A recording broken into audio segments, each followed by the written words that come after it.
Trump got owned by Putin today. They had a meeting in Alaska about Ukraine. Trump rolled out the red carpet for him, literally stood there and applauded him as he came down. They had a meeting. They have a press conference. Putin speaks first. That's unacceptable. The host country's president is supposed to speak first. Putin wouldn't stop. He talked for 6 straight minutes, lecturing the Americans. Trump barely said anything afterwards. So then they asked, did you get anything done? And Trump said, we couldn't get there.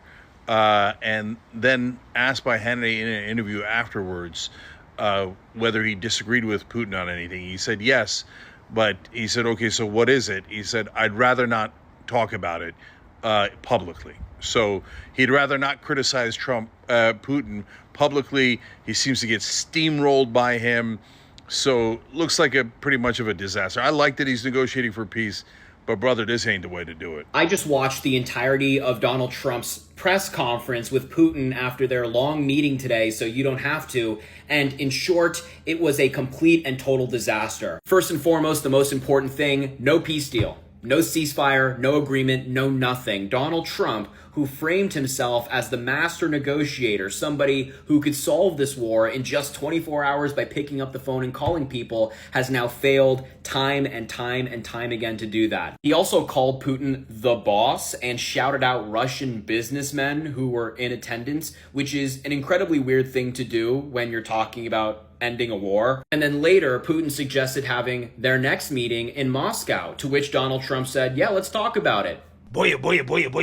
So we got to follow up on our coverage of the historic meeting between Vladimir Putin and President Trump, a meeting that I am hoping leads to peace. Overnight, Ukrainian President Volodymyr Zelensky and President Trump both confirming that Zelensky will travel to the White House on Monday for an Oval Office meeting. The two leaders held lengthy phone calls late last night following the historic summit with Russian President Vladimir Putin. Yeah, Zelensky says he received positive signals from the U.S. on guaranteeing security for the country. That's right, and it comes after Trump and Putin met in Alaska yesterday for a very rare face-to-face negotiation.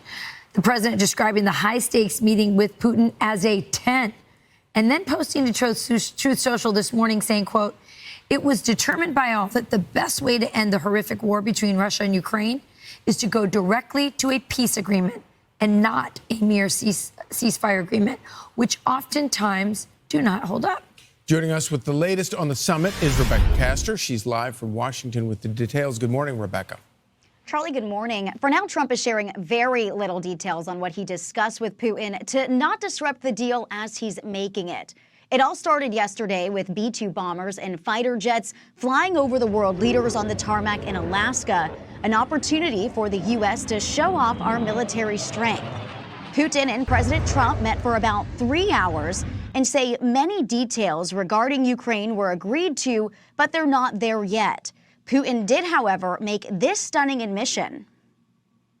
Today, when President Trump saying that if he was the president back then, there will be no war.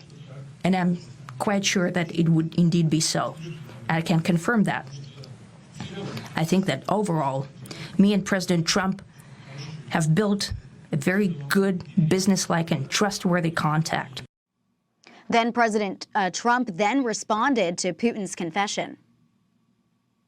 I was very happy to hear him say if I was president, that war would have never happened. I see everyone saying worst since World War II by far. There's nothing even close. But we had a very good meeting today, and I think a lot of points were negotiated. Putin's profession comes as Trump tells Fox's Bret Baier that Chinese President Xi Jinping assured him that he wouldn't invade Taiwan during his term. Even though a Ukraine peace deal hasn't been reached yet, some lawmakers are already advocating for Trump to receive the Nobel Peace Prize.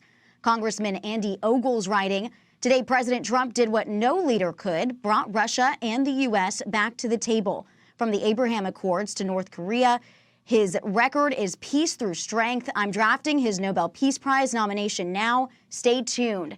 And we'll stay tuned to see if Trump can get this to the finish line. Back to you guys.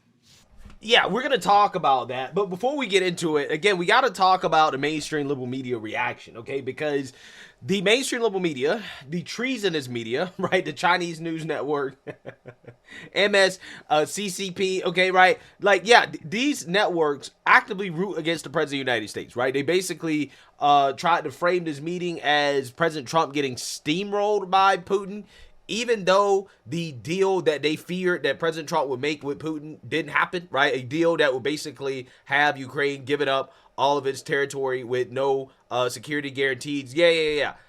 That didn't happen, right? So clearly Trump didn't get steamrolled by Putin, okay? And they tried to make it seem like President Trump was honoring Putin, even though he was just simply trying to show respect to Putin, somebody that you're trying to get to stop killing folks, right? Just, basic respect, just being a statesman apparently was triggering to the mainstream liberal media. And they try to frame the interactions between President Trump and Putin as if Putin was the alpha and Trump was the beta. Even though clearly, in my opinion, Trump was the dominant person throughout a vast majority of the meeting. From beginning to end, in my opinion, President Trump was dominant. But if you listen to mainstream liberal media, these people are making a big fuss about President Trump applauding Putin, right? Clapping for Putin, right? Trump clapped for Putin. Trump had a red carpet for Putin.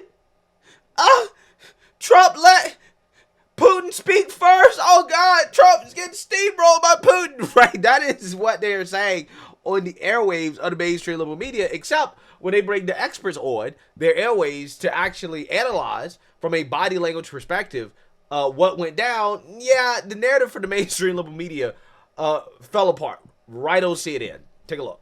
Your newest is Trump's self-owned summit with Putin. Your it's not on this, but it says even the subhead, thank you. Even the puffery-prone president can alchemize his non-deal with Russia into Trumpian gold. And one poll quote that we have: nothing says standing up to Russian aggression quite like welcoming the aggressor on a red carpet and applauding him. Tell folks what you think of what you thought about what you saw last night. Well, it's interesting, Eugene, when the summit started, right, and we didn't understand what exactly was going to happen behind closed.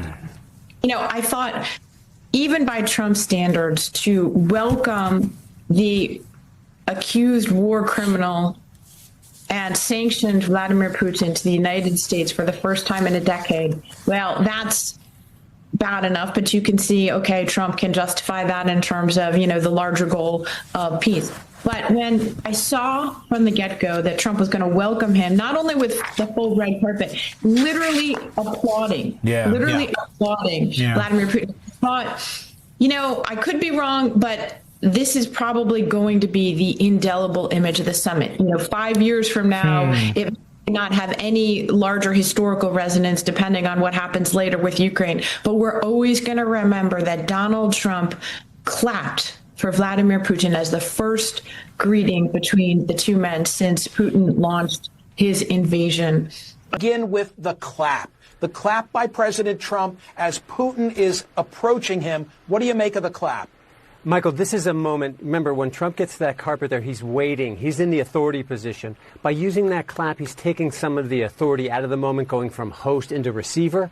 He offers a rapport and an opportunity to lighten the moment through that clap. It's followed by a smile as he puts his hand out in this very open palm gesture. It's an interesting hand move that he does in order to clap in that particular. So the clap just takes some of the intensity out of the moment.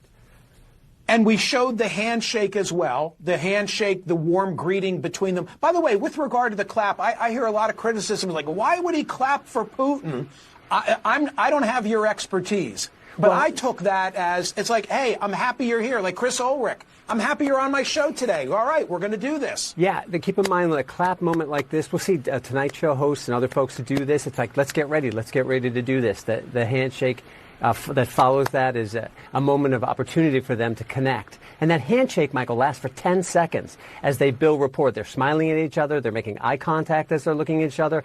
This is a moment of rapport building and parity. And even in those moments, keep in mind, Michael, the handshake is a negotiation, an ongoing signal for power. Here, Trump shows deference, followed by pulling the hand in and using these touch gestures to reestablish dominance as they walk down, showing he's in control, he's in command.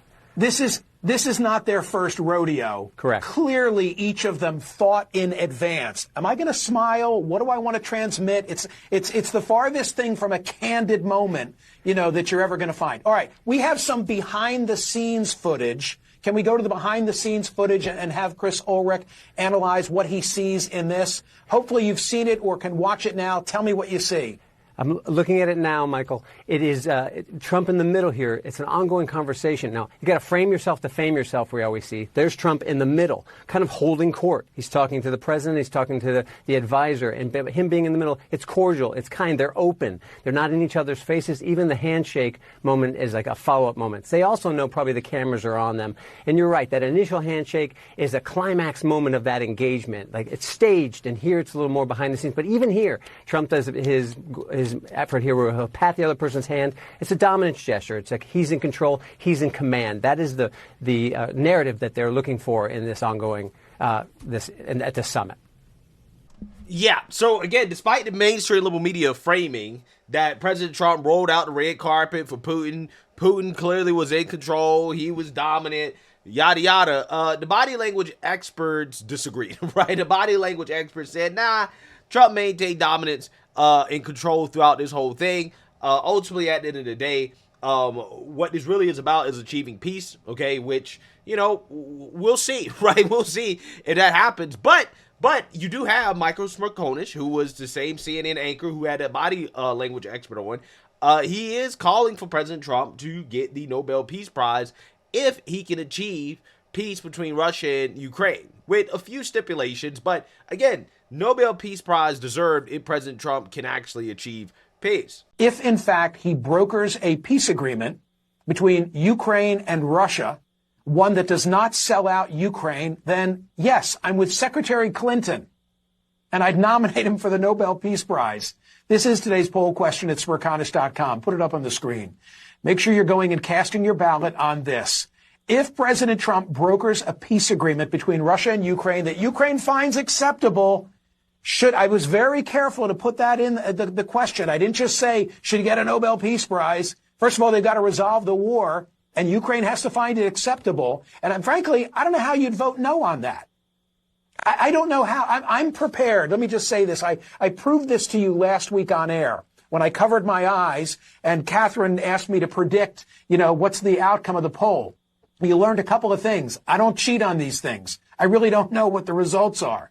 I anticipate that President Trump is going to come out on the losing end of this stick when we come back with the results in just a few minutes. But I don't get it. I truly don't get it. That will be Trump derangement syndrome. Because how could you say if he negotiates a fair peace that he's undeserving? I don't understand it. I really don't. Bob says he's too thirsty for the prize. They'll never give it to him. He wouldn't be able to broker a deal anyway. Zelensky is more likely to receive it.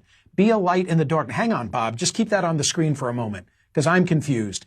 He's too thirsty for the prize. I guess that means Trump is too thirsty to win the Nobel Prize. Consequently, they won't give it to him. Well, hopefully, if he deserves it, they'll give it to him. But I get that he's very eager.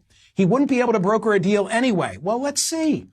My attitude is, now you can put it back on me. Let's let this thing breathe. They just had the meeting last night. Already people are willing to write it off. And yet President Zelensky is coming to the White House on Monday. Something that President Trump wishes to tell him. I have no inside information on any of this. I'm just reading all the tea leaves like the rest of you. Yeah, so there you have it. Michael Smerconish basically calling for the president to get the Nobel Peace Prize if he can broker a deal, okay, that Ukraine agrees to. Now, again, that's the real question. What is Ukraine going to agree to? Because I think that Putin has been very clear about what Russia wants and what they're willing to accept and what they're not willing to accept. I think it really does come down to whether or not Zelensky and the Europeans are going to be okay with a neutral Ukraine, right? Because I think that what Putin wants is the land, okay, that Putin is already basically occupying. Plus on top of that, I don't think he wants any security guarantees for Ukraine. I think he wants minimum NATO involvement with Ukraine.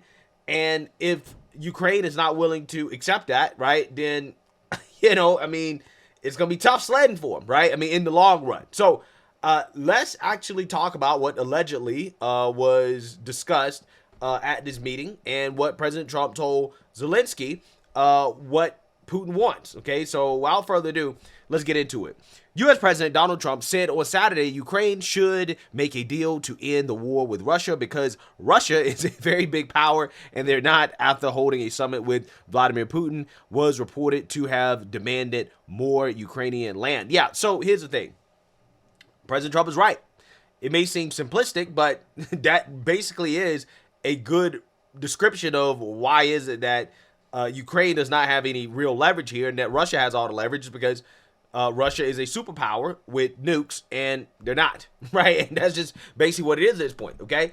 In a subsequent briefing with Ukrainian President Vladimir Zelensky, a source familiar with the discussion cited Trump as saying the Russian leader had offered to freeze most front lines if Kyiv's forces ceded all of Donetsk, the industrial region that is one of Moscow's main targets. Zelensky rejected the demand. The source said Russia already controls a fifth of Ukraine, including about 3/4 of Donetsk province, which it first entered in 2014. Trump also said he agreed with Putin that a peace deal should be sought without the prior ceasefire that Ukraine and its European allies until now, with U.S. support, have demanded.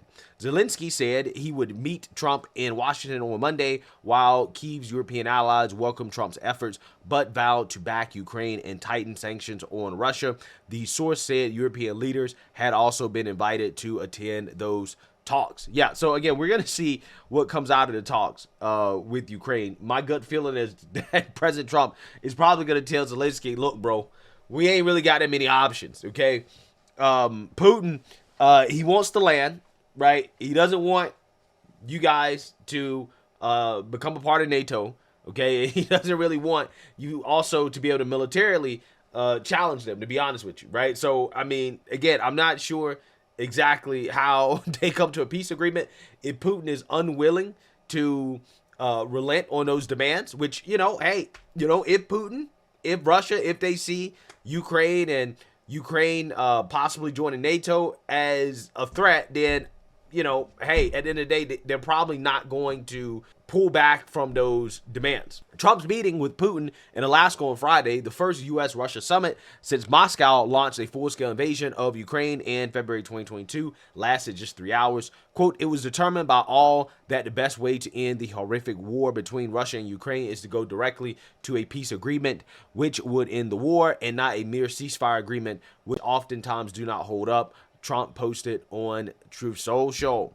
His various comments on the meeting mostly align with the public positions of Moscow, which says it wants a full settlement, not a pause, but that this will be complex because positions are diametrically opposed. Russia has been gradually advancing for months. The war, the deadliest in Europe for 80 years, has killed or wounded well over 1 million people from both sides, including thousands of mostly Ukrainian civilians, according to analysts.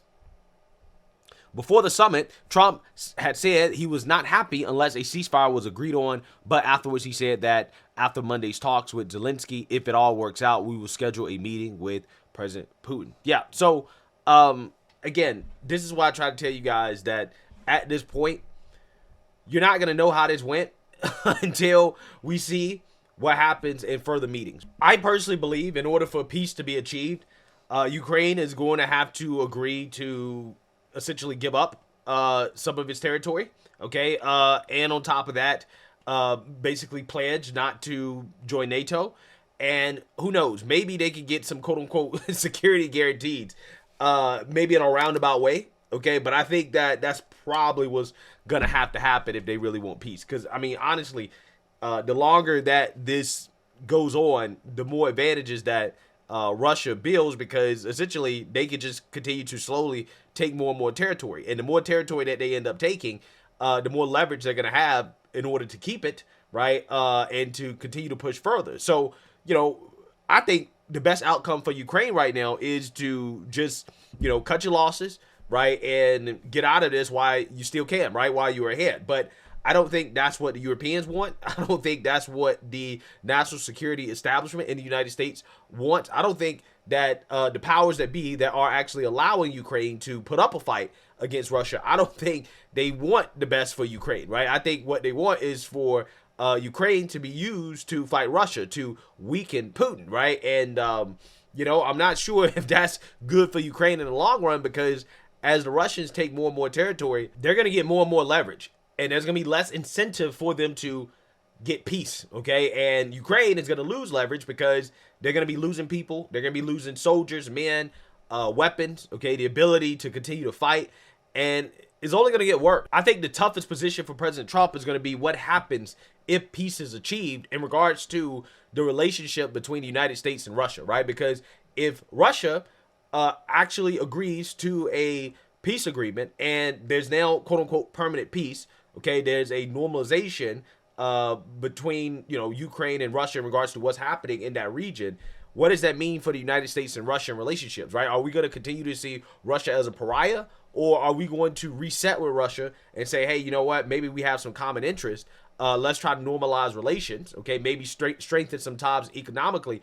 Who knows? I think that is the most important question. What happens with our relationship with Russia after peace is achieved, right? After peace happens, where does that leave the United States and Russia, right? Are we still going to be antagonistic towards Russia like the Europeans want us to be? Because they're not going to stop, right? The Europeans are not going to stop wanting to be antagonistic towards Russia, okay? Especially, again, if Ukraine has to fold in ways that the Europeans don't want them to fold, like if Ukraine has to give up territory, if they have to pledge not to be a part of NATO, I'm sure the Europeans are not going to be happy with that. They're going to hate that. And again, I think that's going to open up a lot of questions about how do we navigate our relationship between, you know, Russia, okay, and the Europeans. So let me know what you guys think. Make sure you like, comment, and subscribe. Most importantly, share a Black conservative perspective. Peace.